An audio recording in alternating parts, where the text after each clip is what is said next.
अगर आपने सब कुछ करके देख लिया है और आपको लग रहा है कि लॉ ऑफ अट्रैक्शन, मैनिफेस्टेशन ये सब आपके लिए काम नहीं कर रहा है या आपका भाग्य आपका साथ नहीं दे रहा है, आप निराश हो चुके हैं, तो ये वीडियो आपके लिए ब्रह्मास्त्र का काम करेगा। इस वीडियो में आप जानेंगे कि कैसे आप अपने जीवन को एक खुशहाल जीवन बना सकते हैं।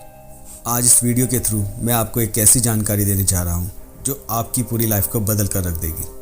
वास्तव में आप अपना भाग्य बदल सकते हैं अगर आप इस वीडियो में बताई गई हर बात को फॉलो करते हैं। आप एक कामयाब इंसान होंगे, आज भले ही आप किसी भी स्थिति में हो।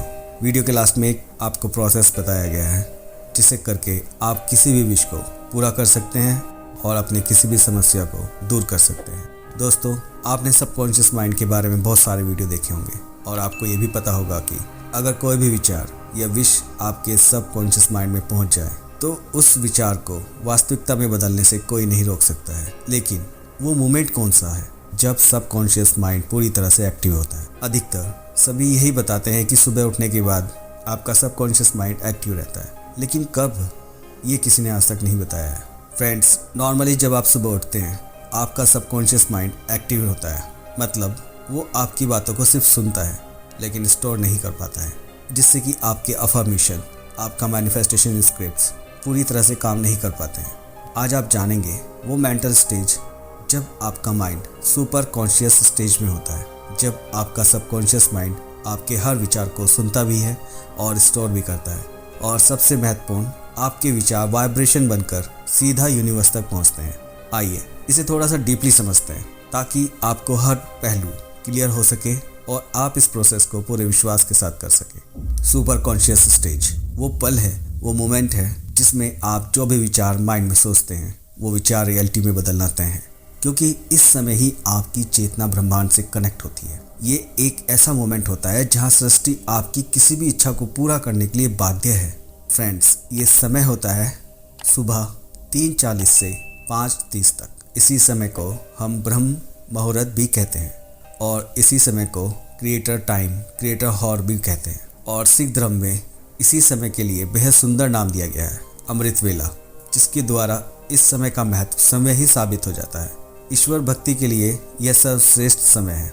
इस समय उठने से मनुष्य को सौंदर्य, लक्ष्मी, बुद्धि, स्वास्थ्य आदि की प्राप्ति होती है। उसका मन शांत और तन पवित्र होता है।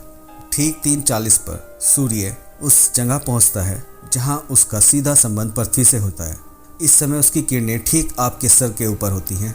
जब सूर्य की किरणें धरती के दोनों तरफ एक ही जगह पर पड़ती हैं तो इंसान का सिस्टम एक खास तरीके से काम करने लगता है। फ्रेंड्स, ये ही समय है जो ब्रह्मांड की शक्ति को हासिल करने का सही समय होता है। मैं ये बात दावे के साथ कह सकता हूँ क्योंकि मैंने जिसे भी इसे बताया है उसका जीवन वास्तव में पूरी तरह से बदल गया। इस समय जब आप सुबह उठते हैं तो आपका सिस्टम एक विशेष तरीके से व्यवहार करता है। अगर आप इसे सही तरीके से प्रयोग करें तो आपको अविश्वसनीय परिणाम मिलते हैं। अब इस समय को धार्मिक और आध्यात्मिक रूप से समझते हैं। देखिए, ब्रह्म मुहूर्त और अमृत काल एक समय है जब सृष्टि अपने आप को एक नया जीवन देती है। ठीक इसी समय बीज को अंकुरित होने के लिए जरूरी मदद मिलती है। वह अन्य समय के मुकाबले इस समय ज़्यादा तेजी से विकसित होता है। ज्योतिषों का कहना है एक दिन में कुल 30 मुहूर्त होते हैं, लेकिन सबसे शक्तिशाली मुहूर्त ब्रह्म मुहूर्त ही होता है। ब्रह्म मुहूर्त आध्यात्मिक, शारीरिक और मानसिक हर तरह से आपके अंदर एक नई ऊर्जा का संचार करता है। यह वह समय है जब देवता धरती लोक पर विचरण करते हैं। रामायण के अनुसार रावण की लंका में स्थित अशोक वाटिका में हनुमान जी ब्रह्म मुहूर्त में ही पहुंचे थे और उन्होंने सीता माता द्वारा किए जा रहे मंत्रों के उच्चारण की आवाज़ सुनी थी और उनका ध्येय सफल तरीके से पूरा हुआ था। वर्ण कीर्ति मति लक्ष्मी स्वस्थ मायुश्च विदंती ब्रह्म मुहूर्ते संचाग्रजी वा पंकज यथा। ब्रह्म मुहूर्त में उठने से व्यक्ति को सुंदरता, लक्ष्मी, बुद्धि, स्वास्थ्य, आयु आदि की प्राप्ति होती है। ऐसा करने से शरीर कमल की तरह सुंदर हो जाता है। आयुर्वेद के अनुसार ब्रह्म मुहूर्त में उठकर टहलने से शरीर में संजीवनी शक्ति का संचार होता है और यही कारण है कि इस समय बहने वाली वायु को अमृत तुल्य कहा गया है। ब्रह्म मुहूर्त में उठने वाला व्यक्ति सफल, सुखी और समृद्ध होता है। ऋग्वेद और सामवेद में भी बताया गया है, अगर आप ब्रह्म मुहूर्त में अपनी इच्छाओं को प्रकट करते हैं और अपनी चेतना तक पहुंचाते हैं तो उनका पूरा होना तय है। आज के मॉडर्न साइंटिस्ट भी इस बात को मानते हैं कि ब्रह्म मुहूर्त में कुछ तो ऐसा होता है जो कल्पना से परे है। अब समझते हैं कि आपको इस समय का प्रयोग कैसे करना है। मैं आपको 2 तरीके बताने जा रहा हूँ। नंबर 1, आपको सुबह 3:40 से 5:30 के बीच में उठना है। इसके बाद पहले अपने इष्ट का 5 मिनट तक नाम लेना है, जिसे भी आप मानते हैं, राम, अल्लाह, जीसस, वाहेगुरु, जिसे भी आप अपना ईश्वर मानते हैं उनका नाम लेना है 5 मिनट तक। उसके बाद आप जिस भी समस्या से परेशान हैं उस समस्या को आपको एक पेपर पे लिख देना है और अपनी प्रॉब्लम को आपको इस तरह से लिखना है कि जैसे अब वो समस्या नहीं है। मैं एक एग्जाम्पल के थ्रू आपको समझाता हूँ। कल्पना करें कि आप पैसों की समस्या को लेकर परेशान हैं, तो आपको उस पेपर पे लिखना है कि अब मेरे जीवन में पैसों की कोई समस्या नहीं है। मेरे सारे काम बहुत आसानी से पूरे हो रहे हैं। मेरी इनकम पहले से बहुत ज़्यादा है और मेरा बिजनेस या मेरी जॉब बहुत अच्छी चल रही है। मैं इसके लिए परमपिता परमेश्वर आपका आभारी हूँ और आपका धन्यवाद करता हूँ। और इसे कम से कम 10 मिनट तक इसी समय रोज़ पढ़ना है। लिखना एक ही बार है, पहले दिन। इसके बाद आपको ज्ञान मुद्रा में बैठना है। आप बेड पर ही बैठ कर सकते हैं और यह कल्पना करनी है कि आप जो भी कार्य कर रहे हैं, आप जिस भी कार्य से पैसा कमाते हैं, वह बहुत अच्छा चल रहा है और आप और आपका परिवार बेहद खुश है।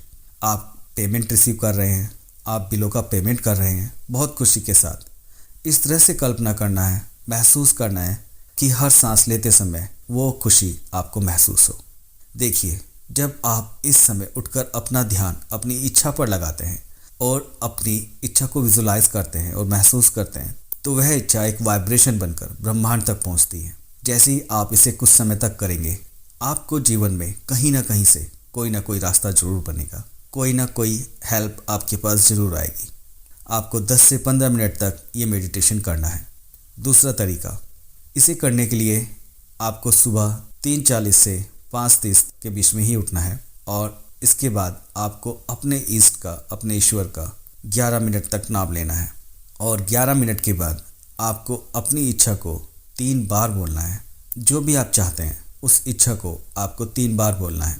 फ्रेंड्स, जैसे अभी सर्दियाँ चल रही हैं, तो आप ये बेड पर बैठकर भी कर सकते हैं। इसमें नहाना कोई ज़रूरी नहीं है, बस आप मन से साफ रहें और आपको इसे करने से पहले कुछ भी खाना नहीं है और कोई भी दूसरा विचार मन में ना आने दें। शुरुआत में आपको थोड़ी परेशानी हो सकती है, लेकिन आप इसे जब 7 दिन तक करेंगे तो आपको इसका असर खुद ब खुद दिखने लगेगा। मैंने अब तक जिनको भी ये बताया है, उनमें से कई के साथ पहले दिन में ही कुछ ऐसा हुआ है जिससे उनकी समस्या पूरी तरह से सॉल्व हो चुकी है। ये अब आपके ऊपर है कि आप कितने डिवोशन के साथ इसे करते हैं, कितने विश्वास के साथ करते हैं। ये सारा प्रोसेस 20 से 25 मिनट का है। आप करके देखें, आपको लाभ जरूर मिलेगा। यहाँ तक साथ देने के लिए आपका धन्यवाद।